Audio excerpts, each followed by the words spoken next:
maintenant, tout de suite, 9h40. C'est l'heure des télescopages de Bruno Donnet. Bonjour Bruno. Bonjour Philippe. Tous les jours, Bruno, vous observez ici la fabrique médiatique. Et ce matin, vous vous êtes posé cette grande question. Le cinéma peut-il être plus fort que le journalisme ? Oui, et si je me suis posé cette question-là, Philippe, c'est parce que j'ai entendu hier soir, dans l'émission C'est à vous, la journaliste de l'Obs, Caroline Michel-Aguirre, nous dire ça. Il a fallu la magie du cinéma pour que tout ça explose. Alors Caroline Michel-Aguirre, c'est la personne qui, la première, a révélé l'histoire vraie de Maureen Kearney, cette femme qui a inspiré le film de Jean-Paul Salomé, La syndicaliste, avec Isabelle Huppert, un film qui est en salle depuis hier. Maureen Kearney s'est fait agresser chez elle, c'est quoi cette histoire ? L'histoire, je vous la résume brièvement, c'est celle d'une syndicaliste du géant du nucléaire Areva qui a tenté de s'opposer à la signature d'un contrat tripartite secret entre le groupe qui l'employait, EDF, et les Chinois. Vous avez des ennemis ?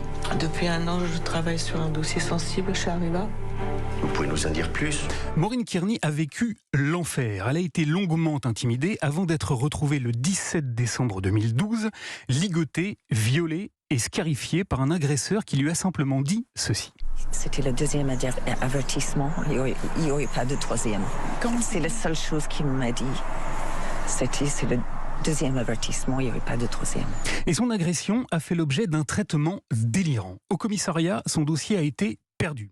Au parquet de Versailles, il a probablement été détruit. Il n'y a pratiquement pas eu d'investigation et Maureen Kearney a même été condamnée par la justice en 2017 pour avoir inventé l'affaire avant d'être finalement relaxée en 2018. Voilà, c'est donc ça que révèle le film La syndicaliste. Alors, ce film, une députée LFI l'a vu en avant-première. Elle s'appelle Clémentine Autain et voici ce qu'elle a réclamé avant-hier à l'Assemblée nationale. Il nous semble qu'une commission d'enquête est indispensable à l'heure où le film sort demain dans 400 salles. Elle a demandé la création d'une commission d'enquête parlementaire parce qu'elle a perçu dans cette affaire ce qu'elle appelait un potentiel scandale d'État. Alors j'ai été très intéressé par cette initiative, Philippe, car c'est la toute première fois qu'une élue de la nation réagit à ce dossier. Et pourtant, comme l'a souligné hier soir Caroline Michel-Aguirre sur France 5, Les gens aujourd'hui me disent mais pourquoi j'en ai jamais entendu parler ? elle a très longuement enquêté sur cette affaire et publié un travail journalistique colossal. Mais j'ai écrit un livre, j'ai répondu à toutes les questions, toutes les interviews, pour qu'on en parle,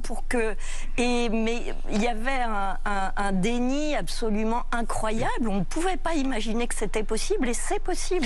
Seulement voilà, jusqu'ici, ces publications n'avaient pas suscité le plus petit émoi, d'où ma question liminaire. Le cinéma peut-il être plus fort que le journalisme ? Et cette question, Bruno, est aujourd'hui d'une actualité brûlante, car la journaliste de l'Obs dont vous parliez vient de publier de toutes nouvelles révélations. Oui, son article vient tout juste de paraître, là, ce matin, dans les colonnes du magazine. C'est une somme remarquable que j'ai lue d'un bout à l'autre, tant ce que notre consoeur y révèle et fait froid dans le dos. Elle écrit qu'elle a été contactée par une femme, Marie-Laurenne Boquet-Petit, qui témoigne d'ailleurs à visage découvert, et dont vous pourrez voir la photo pleine page. Cette femme raconte que, comme Maureen Kearney, elle a été ligotée, violée et scarifiée à son domicile et que, comme pour Maureen Kearney, son dossier a étrangement été égaré par la justice et qu'il n'a donné lieu à aucune poursuite.